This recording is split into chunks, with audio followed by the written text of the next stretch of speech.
This is the Turn Your Life Around podcast, and I'm the 180 Lady. I've been helping people turn their lives around since 2007 as the founder and CEO of a large mental health company. The purpose of this podcast is to have meaningful conversations with old friends and new friends, everyday people just like you and me, about how they turn their lives around. We'll discuss all things mental health, fitness, finances, relationships, parenting, spirituality, you name it. My hope is that you can take something away that will encourage you today. I'm your host, Sarah Coates. Are you ready to turn your life around? Hi, thanks for listening today. Wanted to share with you today about talking with your teenagers. Some tips that I've learned over the years on how to better navigate relationships with your teenagers and talking with them. So a little backstory, I got into my career in therapy as a child and adolescent therapist. That was the majority of who I worked with when I first started into this career. And for several, certainly I am not a perfect expert on this area. However, things I've learned and things I'm trying and things I've just learned and experienced in working with teenagers, I thought I would share with you today. So some tips for talking with your teens and how to better build relationship with your teenagers. First of all, do you remember when they were toddlers or even newborns and you were up all hours of the night attending to their needs? Newsflash, that doesn't really change too much as they get older, meaning you still need to be awake in the late hours. These teenagers come alive late at night. So for me and my husband, we're usually trying to hit the sack about 9 or 10 p.m. But miraculously, my teenagers, that's the hours that they want to start talking, 10:30, 11 o'clock at night.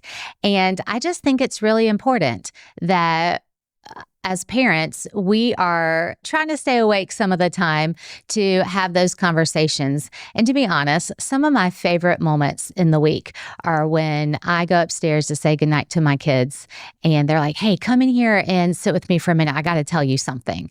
It's 11 o'clock at night. I'm tired from working all day, but I really try to make the extra effort to just lay in the bed with them and listen to their chatter, listen to their musings, talking about whatever they want to get off their chest.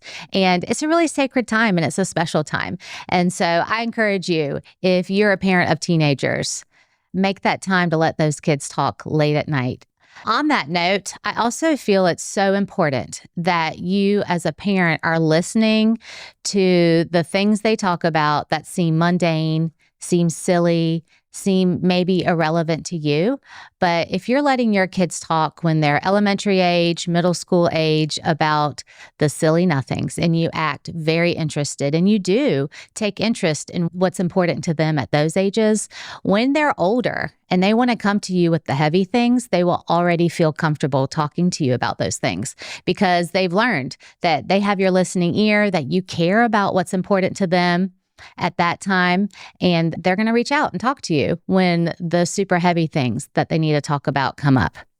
On that note also, I really try to, and I'm not perfect at this. My teenagers, if they hear this, they'll probably laugh and they're like, whatever, Bob. But I really try to put my phone down when they come and talk to me. They might even be on their phone talking to me, snapping, multitasking, texting their friends or whatever while they're talking. But I try to model eye contact and really an intentional conversation with them. So I try to put my phone down when my teenagers approach me.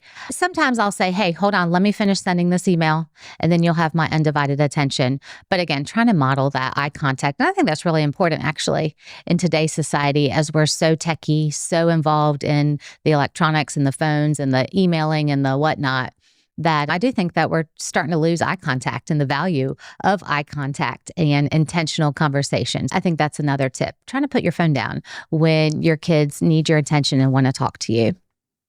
Something that I developed with my kids years ago, I learned this from someone and implemented it with my teenagers. And having a secret code, a secret phrase, something that they can text to me or my husband, to their dad, and let them know, I'm in trouble, or I need you to come get me, or this is a bad situation. Something that if their friend was looking over their shoulder and reading it, they wouldn't feel called out or feel silly saying to their parent, I need you to rescue me. So having a keyword secret phrase with your teenager, and you know immediately that they're in trouble and they need you, or they need you to come get them out of a situation. I think it's so important. I think this is also a good just child safety tip, to be honest, having a password. If a kid is in elementary school and somebody comes to them and says, oh, your mom told me to come pick you up today, the child could say, what's the secret phrase? And the adult that would be picking them up would know that already. And so it's just a good safety tip, to be honest, but super important with your teenagers, especially before they start driving or even when they're driving. If they're in a bad situation, they can text you the secret phrase and you'll know and they'll know, and you can come to their rescue and help them out. And then another thing I learned actually recently, I learned this in a training, and it wasn't even about training. It wasn't even a training for parenting. It was actually about ADHD, attention deficit hyperactivity disorder. However, this phrase stuck out to me, and I thought that is really applicable in just parenting teenagers. And then I was having a conversation with a friend, and I shared this phrase with her. And we talked about how valuable it is. So the question or the phrase that I think you could take away is asking your teenager, how exactly did you do that? So my friend was talking to me about her college-aged freshman who had gained what we iconically call the freshman 15, and what came home from her freshman year and said, Mom, I've got nothing to wear, nothing fits. We need to go shopping. And the mom didn't want to bring up weight or talk about anything like that with her. And so she was like, okay, let's go shopping. It wasn't a place for a lecture or an educational moment or anything like that.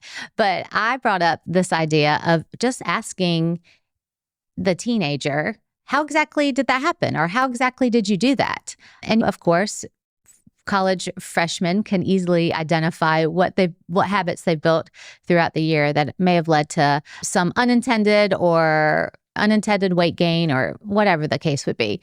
But I think you can apply this. How exactly did you do that to a lot of different scenarios? And it doesn't have to be in a negative perspective. It also can be a very positive question. For example, you notice your teenager brought her C up to an A. Simply asking, how exactly did you do that, will help reinforce those positive study skills that this person has been doing, your teenager has been doing. Another example could be maybe their bed is made all the time now and their room is clean, and you're like, how exactly did you do that? It can also be a positive reinforcer. It doesn't have to be something that is educating them if they're doing something in what could be seen as a negative light. So that's a really helpful tip as well. I think the main thing with teenagers is being a safe place for them, a safe person for them to be able to come to and talk. A lot of parents sometimes come across as this authoritative, dominating, domineering parenting, and that doesn't always feel safe for teenagers. If it's every time they come to talk to you, it turns into a lecture, they're not going to come talk to you.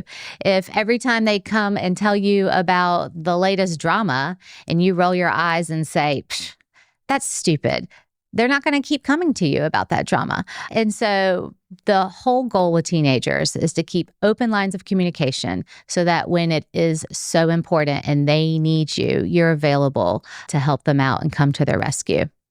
Man, parenting teenagers is challenging, especially these days. I look back on what 30, 40 years ago was like as a teenager, and it's a different world. It certainly is. But I think some of these things they just can pass through time, especially having healthy conversations with your teenagers and being that open-minded individual that they can trust and know that you're always on their side.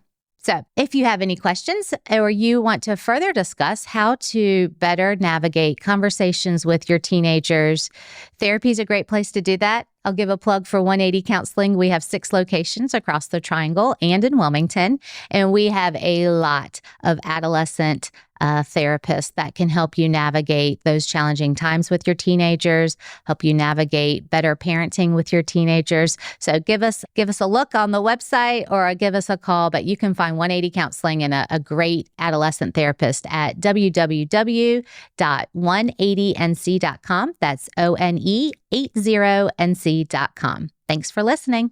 Hi, everyone. I appreciate you taking time to listen. These days we live in feel stressful, challenging, and maybe even chaotic. I'm really passionate about putting out positive content that will encourage and inspire others. I ask that you like, follow, subscribe, and even give us a 5-star review. Most of all, share this with your friends and family so together we can help people turn their lives around.